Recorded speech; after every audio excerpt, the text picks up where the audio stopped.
Hi, my name is Rob Garrison. I'm the CEO of Mercado Labs. Welcome to the 8th edition of the First Things First podcast, where we introduce you to supply chain thought leaders from across media, venture, and industry. Last month's guest was Dan Gardner. Dan is the founder of Trade Facilitators, and he recently added co-founder of Trade Accelerators, a digital-first forwarder and broker, to his resume. So we want to wish Dan every success in his new endeavor, effective today. Congratulations, Dan. It was a great episode, and I hope you will check it out.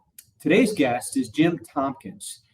Jim is the founder of Tompkins Ventures, and Jim's had an amazing career in the supply chain industry as an entrepreneur, an educator, an author, you name it, he's done it, much more. And I know you'll enjoy hearing Jim's story, so we're looking forward to that. But first, I want to congratulate Mohammed Al Dayab for being the recipient of our episode 7 donation to the Let's Talk Supply Chain Blended Diversity Pledge. Once again, Mercado will be donating $100 to this great cause on behalf of one of today's listeners. Okay, so now let's dive into a segment that we call the Fastest 5. And be sure to stay all the way to the end after my interview with Jim Tompkins. I've got a topic today I'm going to cover called resilience. With everything going on in the supply chain industry, I thought I'd do a little bit of a monologue on resilience and kind of how to build resilience into your supply chain. So hopefully you'll stay till the end and take a listen to that. And now let's get started. So the hottest topic this week by far is the impending rail strike.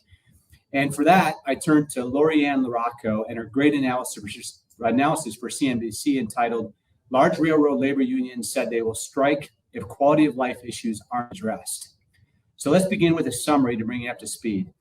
12 labor unions are seeking concessions from the 3 large railroads.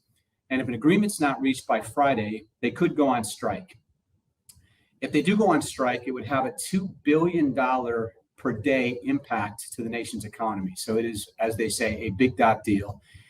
8 of the 12 unions have reached a tentative agreement with the railroads. However, 2 of the 4 that remain represent more than 50% of all railroad workers, so it's still far from settled. They're seeking concessions on quality of life issues, including vacation, sick days, and attendance policies and more, but those are the big 3. The cooling off period for this strike expires on Friday, and union representatives are saying right now that based on the current offers they've got from the railroads, it's not enough. So there's still more work to do between now and Friday. Let's hope it ends, because in addition to the economic impact, this could sort of grind shipping to a crawl, as 40% of all long distance trade in North America is by rail.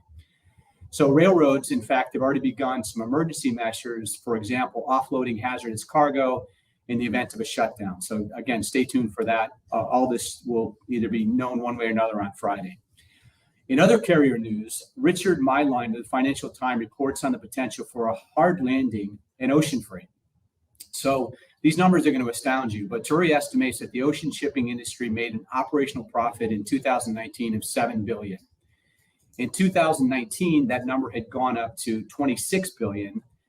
In last year, it went up to $210 billion. The projected profit for this year from the ocean carriers is $270 billion. And to put that in perspective, that profit in the last 4 years is more than the carriers had made in the last 6 decades combined. So huge numbers. So now the question is, can they continue on that streak, making great profits, or are they in for a hard landing? And so I'm going to give you both sides of the story. Working against them are economic headwinds around the world, essentially. You kind of can't look at an economy and see a headwind somewhere. Also, there's cooling demand for consumer products, and carriers themselves are having capacity increases projected by Alphaliner to be 28% in the coming year. On the other hand, carriers have become more adept at alliances, capacity reductions. Some are investing in brand new businesses to keep the parade going. For example, Maersk invested $3.4 billion buying Li & Fung Logistics. So we'll see if they take a hard landing, a soft landing, or where it goes. But for sure, the profits have been phenomenal. Okay, so last segment before I bring Jim on here, I just want to talk about China a little bit. When we talk about economic headwinds, China's a good case study. So China's economy is suffering as growth challenges pile up, according to Jason Douglas of the Wall Street Journal. A severe real estate crisis coupled with fading demand for its exports are creating dark economic clouds for sure in China. And more recently, severe droughts and continued COVID lockdowns are depressing domestic consumption. So China's economy grew just 0.4% in the second quarter, and is expected to go 2.7% for the year, down from 8.1% last year. So one example of many around the world where economies are cooling quickly. Okay, so with that, I'd like to bring on my guest, Jim Tompkins. Jim, welcome to the show. Thank you, Rob. It's good to be here. Yeah, it's a pleasure to have you. And before we get started, I want to congratulate you. Jim just wrote a new book. It's called Insightful Leadership. I had a chance to read it. It's an excellent read. I encourage everyone to read it. In fact, if you look at the show notes, we're going to give away 15 free copies on today's show. So look in the notes for how to get a copy of this. It's a great read. Congratulations on this, by the way, Jim. Thank you. So, Jim, let's get started if we could. I thought maybe for the listeners' benefit, if you don't mind, you've had a really storied career in supply chain, and I hope you wouldn't mind kind of walking us through, as far back as you want to, but how did you get started in this crazy business, and what have you been doing since? Well, Rob, I will get to that. Let me touch on the rail strike. Union Pacific, BNSF, CSX, and Norfolk Southern is a big deal, and $2 billion. But I also think we should point out the UK rail strike that's happening at the end of this month. So there's lots of difficulty. Not to mention the ILWU on the West Coast. So yeah, labor issues are huge. And that's one of the reasons I got into this career, because it's a huge opportunity for continuous learning and continuously developing. I mean, it's such a broad field. I began this pursuit of my career at Purdue University. I got my bachelor's degree there with a kind of a thought process of getting into the logistics, physical distribution space. We didn't have the word supply chain back then, and then I got convinced to go after a master's degree, and I found that I doubled my educational value by getting my master's degree, and that stung me to pursue new knowledge about physical distribution and materials management. And so I stayed on for my PhD. So the foundation of my career is industrial engineering degrees from Purdue University. Interesting enough, then Dr. Tompkins had an opportunity to become Private Tompkins. I was drafted a total of 14 times, and the 14th time they got me, they said, "You will come now." And I said, "What are my options?" And they said, "Well, you can go to Canada, you can commit suicide, you can go to jail, or you can enlist for 3 years and we'll give you 3 months delayed entry." So I got 3 months delayed entry, finished my PhD, went into basic training, did my thing. They offered me a officer candidate school, but I would have to have an additional 6 months. And I said, "Gentlemen, I'm going to give you 3 years. I will dedicate myself to the U.S. Army, but it's not 3 years in a day. So I will stay a private. Thank you very much." Interestingly, the Army did a great job of utilizing me. And in fact, for 2 years and 9 months, I was in New Jersey, basically running the city called Fort Monmouth, New Jersey. And I had 400 tradesmen. I had about $11 million worth of inventory. And what my job was is to maintain the city called Fort Monmouth. And so we got to get the right material, the right people, the right equipment to fix this new hot water heater, this broken hot water heater, or repair this roof that didn't work. And so it was a great job, and I got to use a lot of my education, and it was a great experience. I left there, went to North Carolina State University, where I desired to pursue a career in supply chain, and began teaching facilities planning, material handling, transportation, network design. And I realized that the university didn't pay as well as I thought they would. And so I started doing a little consulting on the side. 4 years later, my wife said to me, she said, "Do you know that your part-time income is 6 times larger than your full-time income?" And I said, "Well, no, I hadn't really looked at that." And so she said, "Well, maybe you ought to think about that." So then, to be clear, Rob, I made the decision. My wife did not tell me to quit the university, and that's my story, and I'm going to stick with it. But I did leave the university and went with the little consulting firm I started called Jimmpkins International. By year 2020, that had grown into a 300-person almost $200 million firm. and business was great, but COVID hit. And so after 47 years at Tompkins International, I quit and decided I wanted to go in a business that dealt more with the global problems, and I wanted to deal at scale. And so I followed the network effect. I'm a big fan of Jeff Bezos, and Jeff Bezos had been preaching network effect, network effect. And so I said, I want to do the network effect. And so what I've done, I've now created at Tompkins Ventures a network of expertise that allows us to address a wide range of supply chain problems. We work in facilities, we work with capital, we work with logistics, we work with technology, and we work with leadership. And these are the 5 core functions of a business. And we bring these 5 core things to business, and we solve problems. And we find people that have problems, we have people have solutions, and we put them together. And so we are a matchmaking global network of solutions that allows us to help companies. And that's what Tompkins Ventures is. And we are really, really, really doing well. If I had any idea it would have worked this well, I would have started it earlier. But I really love what I'm doing. And we're bringing about a lot of success for a lot of folks around the world. So it's cool. Very cool. Yeah, and Jim, as a beneficiary of that matchmaking service, I agree. It's phenomenal what you're doing, and we'll put notes in the show in terms of how they can reach out to you if anyone's in need of those services. Jim and his team do a phenomenal job. And Jim, I think, knows, or at least knows, or is in second degree separation from anybody who's anybody in this business. So if he doesn't know it, he'll know somebody who does. So Jim, so let me just start by, you've seen this supply chain industry over your 40 plus years, from academia all the way through to consulting and now to Tompkins Ventures. What trend in supply chain are you most excited about or encouraged by now? Fast forward to 2022, what are you thinking about in terms of what's next on the horizon?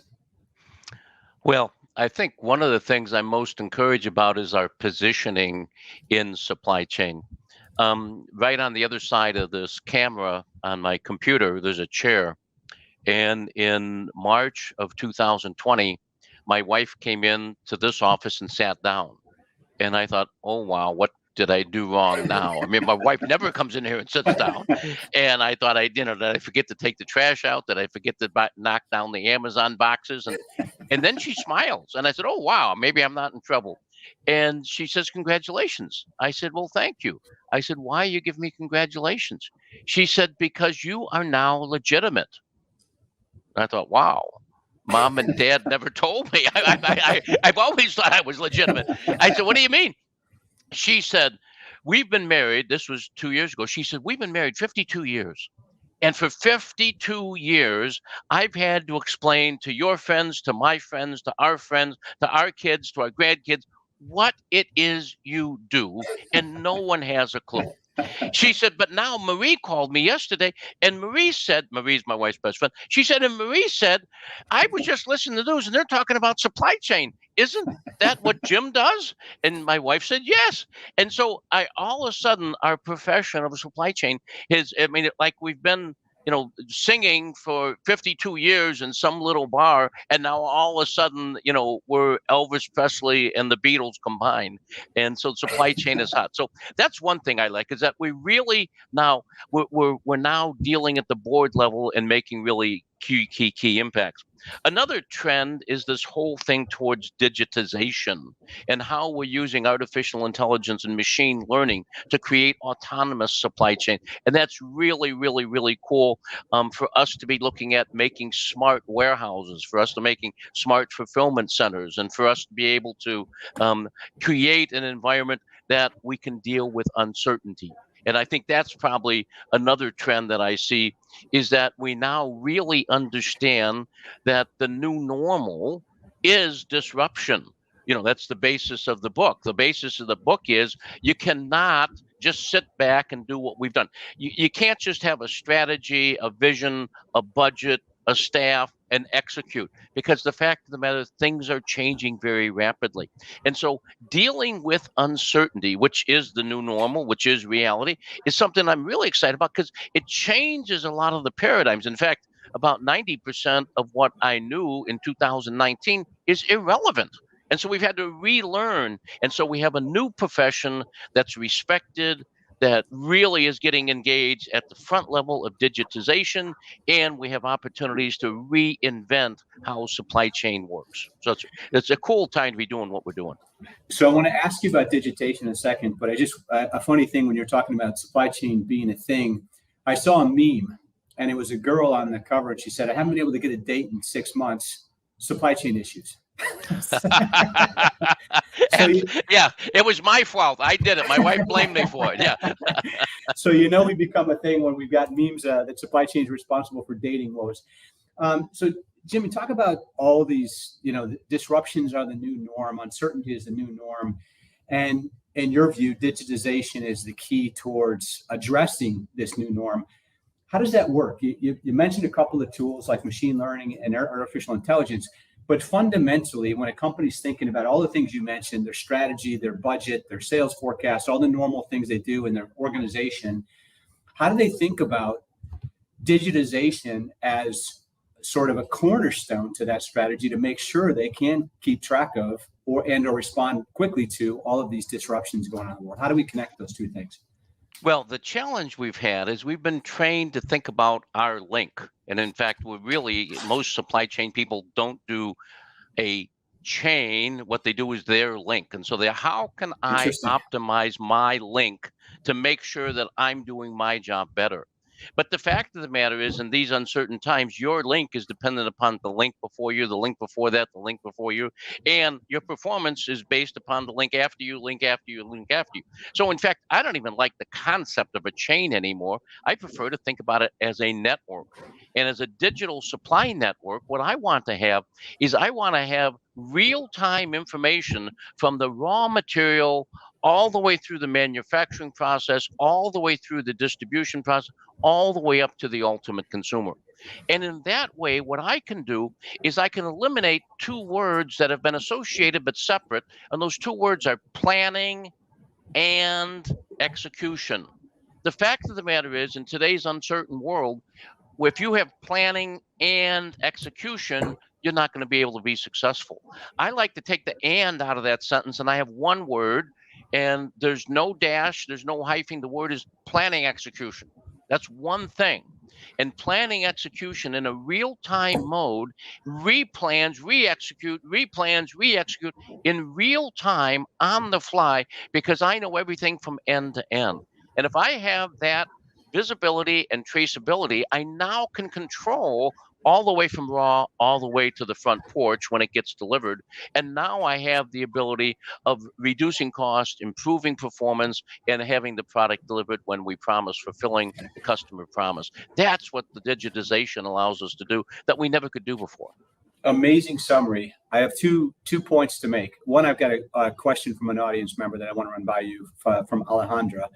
But before I do that, I read an interesting quote. You talk about a supply chain network as opposed to a link, right? And I think that's a critical distinction. I heard someone call it if you think of a chain link fence, right? And you've got all these different nodes, but they're all connected to build this fence. I thought that was an interesting analogy as well. So supply chain network, supply chain link fence, whatever we're calling it this day, don't do nodes. I think that's the key point. Alexandra is asking this question, Jim. What would be your biggest concern you have about digitization? So you're talking about all the benefits. Do you also have concerns? Are there any things that people should worry about when they're thinking about their digital journey?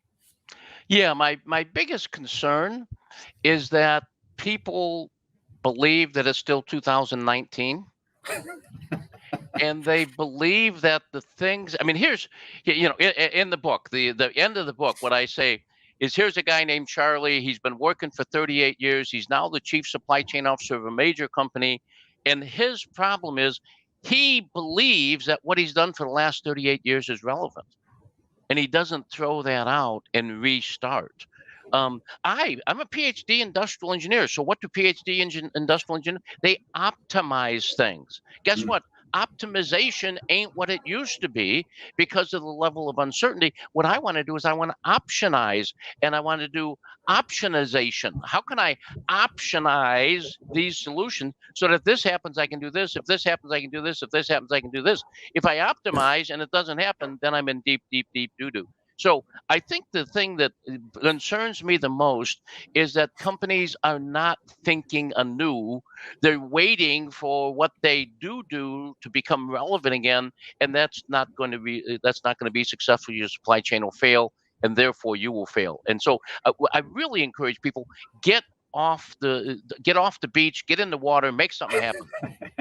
I want to cite another example from your book that I thought was really interesting. Is a CEO asking the COO why they couldn't make more refrigerators, or make them in Iowa. Why can't we make more of them?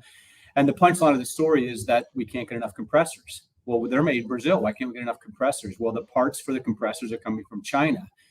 So this digitization flows all over the place. You need to your point, from raw materials all the way through, have the data available so that you can comprehend your supply chain. Then to your point, I'm going to call it optionalize it. Start to use your word. So thank you for that. And hopefully that addressed your question, Alejandro. I also wanted to just give a shout out to Muhammad, who talked about the key takeaway that you gave, which is change is now constant. And so you got to be prepared for it. You have to digitize. So on that note, see, two ways I can go with this. I'll give you both questions and you decide which one you want to address. We've got about 4 minutes left, Jim. So either, what advice would you give to a person starting in supply chain today, someone just starting out their career? We have a lot of students and young listeners, or you could take it from, what do you love about supply chain the most, or the opposite, which is, if you had a magic wand, what's the one thing you would change? So either one of those questions, we can riff off of that for the remaining minutes. Okay, let me try to give a quick answer to both. The one with respect to somebody who's starting out, you got to get broad and you got to get deep. Okay, that's what makes supply chain so much fun. If you don't have the breadth, you need to understand plan, buy, make, move, store, sell. You got to understand the mega processes. But then what you got to do is you got to dig down deep into each one of those. So when we say move, that's transportation. You got to know ocean. You got to know truck. You got to know less than truck. You got to know parcel. You got to know final mile. You got to have first mile, middle mile, last mile. And so it's really, really about breadth and depth. So get a variety of experiences.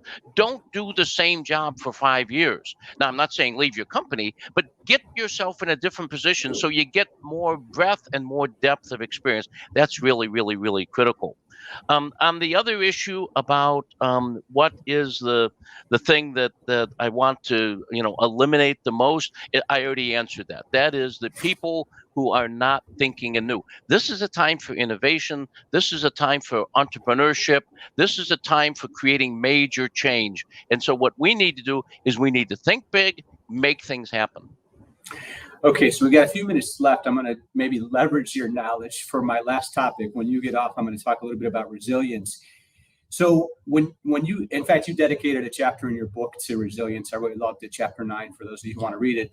But how do you think about resilience, Jim? You talked at the front end about all of this constant change and putting in digitization so that you're better prepared for it. So you come up with this word called resilience. You want to build a more resilient supply chain. What does that mean in the end? What does it mean that when I've succeeded with all the recommendations you've gotten, that I can claim to my board that I've got a more resilient supply chain? And here's how I have evidence that I've got a more resilient supply chain. What are the things that we're trying to address there? Well, the topic of resilience, if we look at the mechanical engineering definition of resilience, resilience is the ability to bounce. And so if I drop a ball and it falls on the floor and goes splat, it has resilience of 0. If I drop a ball from this height and it bounces right back up and hits my hand, that has a resilience of 1.0. That's marvelous. And so what we need to understand is what we need to build is some digital supply networks that have the ability to bounce. So although the things that are happening weren't expected, we can deal with them and still get the product delivered on time. That's what resilience is about, is fulfilling the customer promise, even though it really hit the fan and it's not easy, but we're going to make it happen. Fantastic. Great summary, Jim. This 25 minutes went by way too fast, but I want to thank you immensely for sharing your knowledge with this audience. Again, for those of you listening to this call or dialing in, we'll be handing out 15 copies of Jim's excellent book, Insightful Leadership, where you get what you just got in 20 minutes plus a lot more, and great stories. He's a great storyteller. And then we'll also put how to reach Jim. If you've got any questions, we'll put a contact in his organization that you can reach out to for additional insights. So Jim, thank you immensely for your time. I've really enjoyed it. I think we need to find a longer. 25 minutes is not nearly enough. Thank you, Rob. I enjoyed being with you. Thanks, Jim. Have a great day. Bye now. Thank you. Bye-bye. Okay, so that was the great Jim Tompkins, and hopefully you enjoyed that as much as I did. I never cease to have an amazement at Jim's breadth and depth of knowledge, so hope you enjoyed that as well. So I'm going to close this out on the last topic, which is resilience, and it just ties off of what I learned from Jim and what I learned from the book. If you're in the supply chain industry right now, you've never been in a crazier time. So Jim said it, and I'm just going to reiterate it a little bit. I haven't been doing this quite as long as Jim, but close, over more than 30 years now. And I would say if I took the first 25 years of my career combined, we didn't have the level of complexity and challenges that we've had in the last 5 years. And the challenges come from all over the place. There's global economic issues that we hadn't had in quite a while. The Russia-Ukraine conflict, the potential conflict between China and Taiwan, geopolitical issues. You've had a lot of economic crises. We've had infrastructure challenges. It's been amazingly challenging. And so just my closing thought is, how can you address it? Jim gave some good thoughts in making sure you've got resilience and you've got a ball that can bounce back. And digitization is being one way to do that. I'm going to take it one step further because I focus on one segment of the supply chain, the international supply chain. And I'm going to add two more things to digitization that I think companies need to think about. Digitization is primary. You've got to have some way to connect all of these things in this chain link fence or whatever it is that you want to describe it as, a network, a chain link fence, however you want to describe it. But you also have to have a way to be able to connect all of the different people that come together in a supply chain. We don't talk about enough, as Jim's talking about these silos, but for an international order, at least, there's up to 9 different business entities that have to come together to complete a purchase order. There's up to 9 different departments that a company have to come together, up to 35 people touch an order. And so how do you get all of those business entities? How do you get all of those departments? How do you get all of those people on exactly the same page? And so platforms, applications, anything you want to look at that does that, that's purpose built for that, will get everybody on the same page. So that's to digitize, then connect. And the last thing that I sort of prescribe is methods. And when you look at the international supply chain, not only are those links independent, each department has their methods to optimize their link. There's not methods that go across there. So how do I measure the real effectiveness of supply chain? It really should be from the moment I place an order to the moment I have it available for sale. So I could optimize my link if I'm in logistics and I can say I can get it here faster. But if by optimizing my link, I've lost out on an opportunity to get it to a place faster instead of looking at it, how can I get it to the consumer faster? Maybe I should have stopped at the West Coast and delivered it directly because most of the demand was on the West Coast.